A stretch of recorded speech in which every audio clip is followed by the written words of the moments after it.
15 अगस्त 1947 जहां एक तरफ देश में आज़ादी का जश्न मनाया जा रहा था तो वहीं दूसरी ओर हैदराबाद में कत्लेआम हो रहा था। रज़ाकार्स का मुखिया कासिम रिजवी अपने भड़काऊ भाषणों से भारत के खिलाफ आग उगल रहा था और उसके रज़ाकार खुलेआम हिंदुओं को मार रहे थे। पूरा हैदराबाद हिंसा और नफरत की आग में जल रहा था। सिर्फ हैदराबाद ही नहीं, हैदराबाद से सटे हुए भारत के अन्य इलाकों में भी रज़ाकारों ने आतंक मचा रखा था। हैदराबाद से गुजरने वाली हर ट्रेन को रोककर पैसेंजर्स को लूटा जा रहा था, महिलाओं के साथ अत्याचार किया जा रहा था और लोगों को बेरहमी से मारा जा रहा था। हैदराबाद की अफरा तफरी बस यही तक सीमित नहीं थी। हैदराबाद के निजाम मीर उस्मान अली खान हैदराबाद को एक अलग मुल्क बनाने की जिद पर इस कदर अड़े हुए थे कि उन्होंने भारत से लड़ने के लिए पाकिस्तान और कई विदेशी देशों से हथियारों को इंपोर्ट करवाना शुरू कर दिया था। हैदराबाद के हिंदू इस दौरान सबसे ज्यादा सफर कर रहे थे। हिंदू मेजॉरिटी में होने के बावजूद भी निजाम और रज़ाकारों के जुल्मों को सहने के लिए मजबूर थे। वहीं भारत सरकार हैदराबाद को शांतिपूर्ण तरीके से भारत में जोड़ने के कई प्रयास कर चुकी थी, लेकिन सभी प्रयास नाकाम ही रहे थे। निजाम उस्मान अली खान बातों से मानने वाले नहीं थे, इसलिए उनकी हरकतों और हैदराबाद की बिगड़ती सिचुएशन को देखते हुए सरदार वल्लभ भाई पटेल ने ऑपरेशन पोलो को लॉन्च कर केवल 5 दिनों के अंदर ही हैदराबाद को भारत में शामिल कर लिया। अगर सरदार पटेल सही समय पर हैदराबाद के ऊपर कोई मिलिट्री एक्शन नहीं लेते तो आज भारत के बीचों बीच एक और पाकिस्तान होता, जिसे संभालना बेहद कठिन होता। लेकिन सिचुएशन को समझते हुए सरदार पटेल ने ऐसा होने नहीं दिया, जिस कारण आज भी हैदराबाद भारत का एक अहम हिस्सा है। लेकिन यहाँ सवाल खड़े होते हैं कि क्यों निजाम उस्मान अली खान हैदराबाद को भारत से ना जोड़कर अलग देश बनाना चाहते थे, और आखिर कैसे ऑपरेशन पोलो के जरिए हैदराबाद को भारत में शामिल किया गया। आइए समझते हैं। लगभग 200 सालों तक भारत को लूटने के बाद अंग्रेज तो भारत छोड़कर चले गए, लेकिन जाते जाते भारत को टुकड़ों में बांट गए। ब्रिटिशर्स ने माउंटबेटन प्लान और रैडक्लिफ लाइन के जरिए भारत को हिंदू एंड मुस्लिम मेजॉरिटी के आधार पर 2 हिस्सों में बांट दिया। लेकिन बात यहीं पर खत्म नहीं हुई, बल्कि ब्रिटिशर्स ने भारत की प्रिंसली स्टेट्स को भी अलग देश बने रहने का ऑप्शन दे दिया था। यानी प्रिंसली स्टेट्स चाहती तो वो अपना एक अलग देश खड़ा कर सकती थी। ऐसे ऑप्शन को देखकर जम्मू एंड कश्मीर और जूनागढ़ के राजाओं के साथ साथ हैदराबाद के निजाम उस्मान अली खान की नीयत भी फिसल गई और वो हैदराबाद को अलग मुल्क बनाने की मांग पर डट गए। हैदराबाद को अलग देश बनाने की जिद का कारण कुछ और नहीं बल्कि निजाम की बेशुमार दौलत ही थी। निजाम उस्मान अली इस कदर धनवान थे कि उनकी रईसी के चर्चे अमेरिका की टाइम्स मैगजीन तक में शुमार थे। निजाम उस्मान अली एक समय पर भारत ही नहीं बल्कि पूरी दुनिया के सबसे अमीर शख्स थे। उनके पास अपनी खुद की सेना, खुद का रेलवे नेटवर्क, यहाँ तक कि उस्मानिया सिक्का के नाम से खुद की अलग करेंसी भी थी, जिसकी वैल्यू ब्रिटिश पाउंड से भी ज्यादा थी। इसी दौलत के सहारे निजाम और उनकी पुरानी पीढ़ियां अंग्रेजों को खुश करती आई थी और इसी कारण ब्रिटेन की उन पर हमेशा से मेहरबानी भी रही थी। निजाम उस्मान अली को इसी दौलत और रईसी का घमंड था। उन्हें लगता था कि वो अभी भी दौलत के बलबूते जो चाहे वो कर सकते हैं। दौलत और सत्ता के नशे में निजाम उस्मान अली इस कदर चूर थे कि उन्हें जनता की पुकार भी नहीं सुनाई दे रही थी। हैदराबाद की जनता सिर्फ निजाम के गुरूर और मनमानी की शिकार नहीं थी, बल्कि उन पर सबसे ज्यादा जुल्म ढाने का काम निजाम के रजाकार कर रहे थे। रजाकार वो फौज थी जिसका मकसद 80% से ज्यादा हिंदू मेजॉरिटी वाले हैदराबाद में जोर जबरदस्ती से निजाम के सिंहासन को कायम रखना था। आजादी के समय इसकी कमान कासिम रिजवी के हाथ में थी, जो मजलिस-ए-इत्तेहादुल मुस्लिमीन पार्टी का प्रेसिडेंट भी था। एक तरफ जहां भारत आजाद हो रहा था और हमारे लीडर्स भारत को जोड़ने की हर कोशिश कर रहे थे, तो वहीं दूसरी ओर निजाम उस्मान अली और कासिम रिजवी हैदराबाद को पाकिस्तान की तरह एक सेपरेट इस्लामिक कंट्री बनाने का ख्वाब पाल बैठे थे। उनका मकसद हैदराबाद को एक अलग मुल्क बनाकर वहां पाकिस्तान की तरह इस्लामिक सुप्रीमेसी कायम करना था। वो अपनी गद्दी को बरकरार रखने के लिए लाखों लोगों की लाशों से भी गुजरने को तैयार थे। लेकिन उनके इस मंसूबे को भारत पूरा नहीं होने देना चाहता था। भारत किसी भी तरह हैदराबाद को खुद में जोड़ना चाहता था, जिसके कई कारण थे। पहला, हैदराबाद भारत के बीचों बीच था, जिस वजह से हैदराबाद का एक सेपरेट कंट्री होना भारत के लिए हमेशा एक खतरा बना रहता। इसलिए ज्योग्राफिकली हैदराबाद को एक अलग मुल्क नहीं बनने दिया जा सकता था।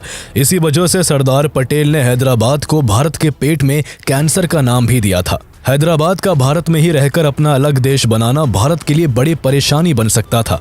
वहीं दूसरी ओर यहाँ की 80% से ज्यादा आबादी हिंदू थी, जो हैदराबाद को अलग देश बनाने के सख्त खिलाफ थी और भारत से जुड़ने की इच्छा रखती थी। उनको डर था कि अगर हैदराबाद भारत का हिस्सा ना बनकर एक अलग मुल्क बन गया तो उन पर हमेशा के लिए जुल्म होता रहेगा।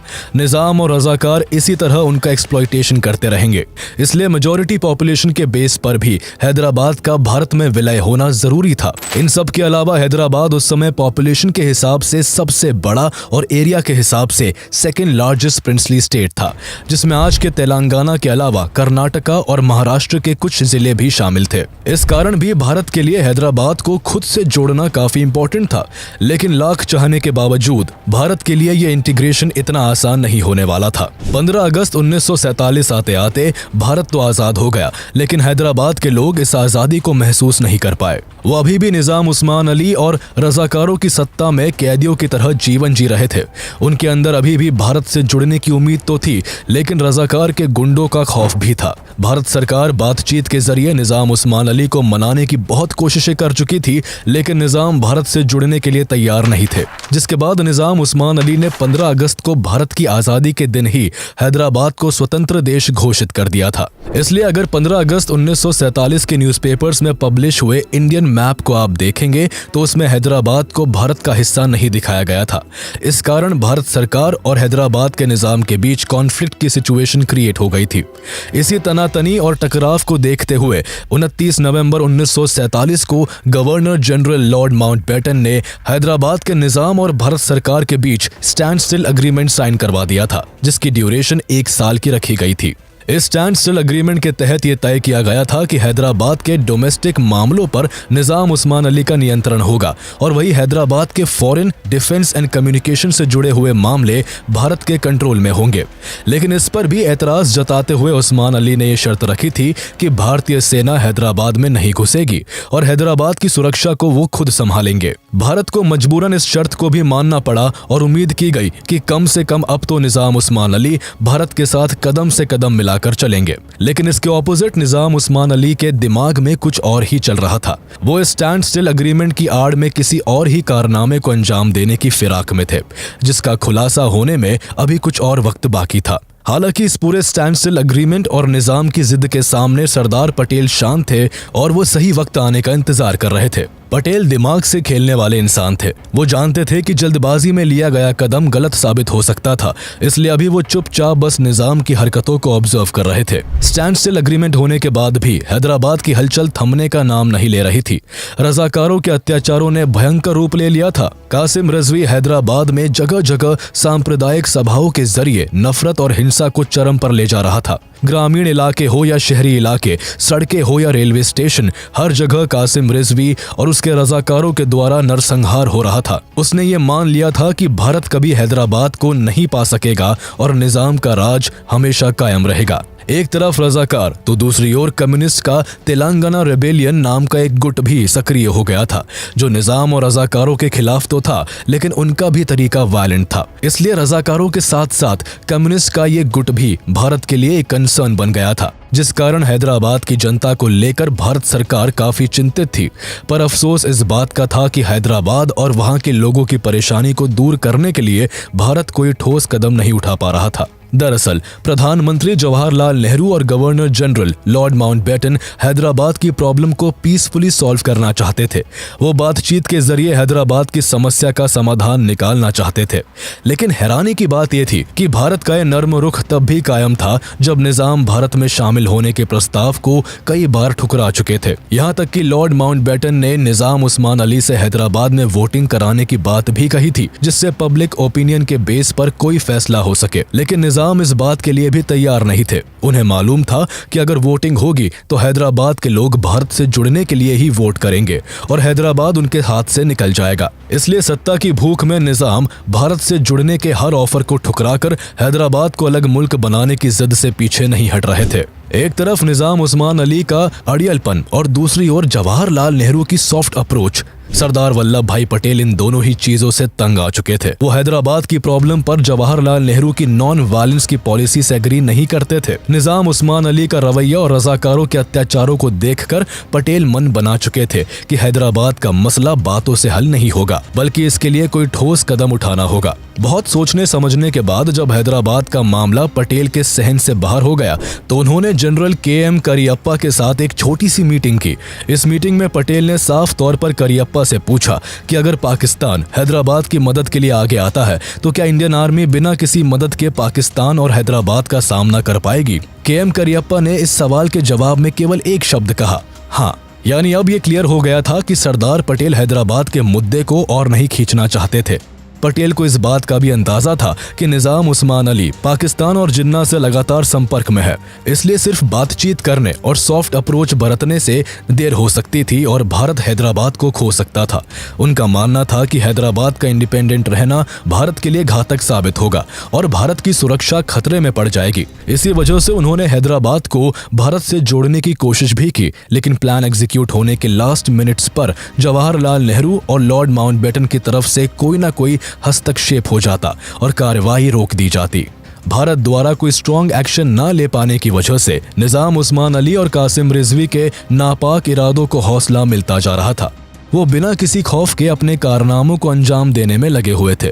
एक तरफ कासिम रिजवी और उसके रजाकार लोगों पर बुरी तरह जुल्म ढा रहे थे, तो वहीं दूसरी ओर हैदराबाद की सुरक्षा की जिम्मेदारी लेने वाले निजाम जनता को नफरत और हिंसा की आग में जलता छोड़कर किसी और ही काम में लगे हुए थे।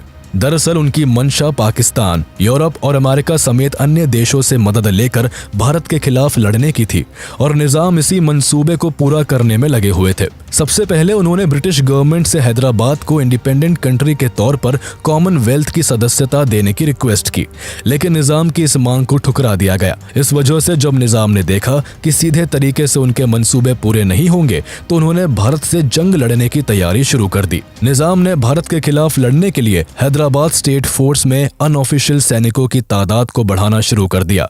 साथ ही निजाम ने पाकिस्तान की मदद लेकर फ्रांस से वेपन्स मंगवाने की कोशिशें तेज कर दी। फ्रांस से कहा गया कि इन्हें 6 लाख राइफल्स एंड रिवॉल्वर्स के साथ साथ 3 लाख मशीन गन्स चाहिए और अगर फ्रांस इन वेपन्स को प्रोवाइड नहीं कर सकता तो वो इन हथियारों की खरीदारी यूरोप के अन्य देश जैसे स्वीडन, बेल्जियम या नीदरलैंड से कर लेंगे।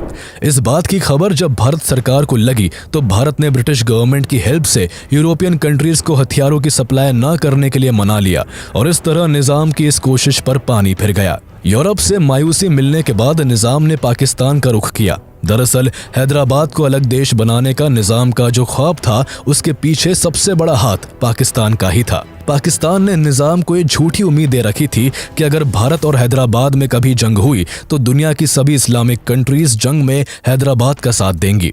निजाम इन्हीं सब बातों में आकर पाकिस्तान को 20 करोड़ रुपए लोन के रूप में देने को तैयार हो गए थे। इसी लोन के लालच में आकर निजाम की उम्मीदों को बढ़ाने के लिए पाकिस्तान ने हैदराबाद में हथियारों की सप्लाई भी शुरू कर दी थी, जिन्हें वक्त पड़ने पर भारत के खिलाफ इस्तेमाल किया जा सके। पाकिस्तान से हैदराबाद में हथियारों को लाने का काम सिडनी कॉटन ने किया था। सिडनी कॉटन न सिर्फ एक पायलट था बल्कि वो एक बड़ा आर्म्स डीलर भी था।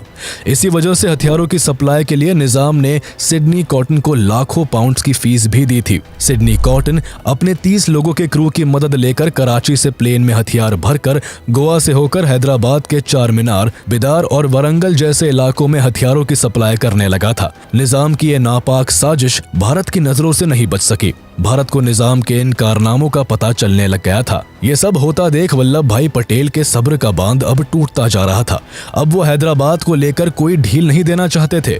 उनका मानना था कि कोई स्ट्रॉन्ग एक्शन ना लेने की वजह से बाय चांस हैदराबाद अगर भारत से अलग हो गया तो आने वाली भारत की पीढ़ियां इसके लिए उन्हें जिम्मेदार मानेंगी। भारत के लोग हमेशा इस प्रॉब्लम से सफर करते रहेंगे और जनता उन्हें कभी माफ नहीं कर सकेगी। अब इसी दौरान 21 जून 1948 को लॉर्ड माउंटबेटन भारत से चले जाते हैं और 11 सितंबर 1948 को मोहम्मद अली जिन्ना की मृत्यु हो जाती है, जिस कारण पाकिस्तान शोक में डूब जाता है और इस वजह से अभी पाकिस्तान हैदराबाद के मामले में कोई खास इंटरफेयर करने की स्थिति में नहीं था। सरदार पटेल को हैदराबाद के लिए एक्शन लेने का यही टाइम बेस्ट लगा और उन्होंने जिन्ना की मौत के केवल 2 दिन बाद यानी 13 सितंबर 1948 को ऑपरेशन पोलो लॉन्च कर इंडियन आर्मी को हैदराबाद में उतार दिया। सुबह के 4 बजे तक इंडियन आर्मी चारों तरफ से हैदराबाद के अंदर घुस गई थी।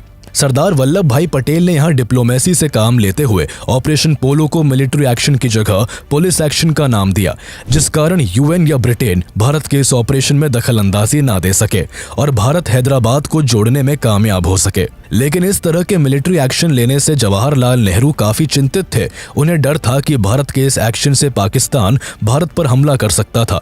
पर सरदार पटेल अब और शांत नहीं बैठना चाहते थे। वो किसी भी तरह हैदराबाद को निजाम और रजाकारों के चंगुल से छुड़ाना चाहते थे, अब चाहे इसके लिए उन्हें पाकिस्तान से ही क्यों ना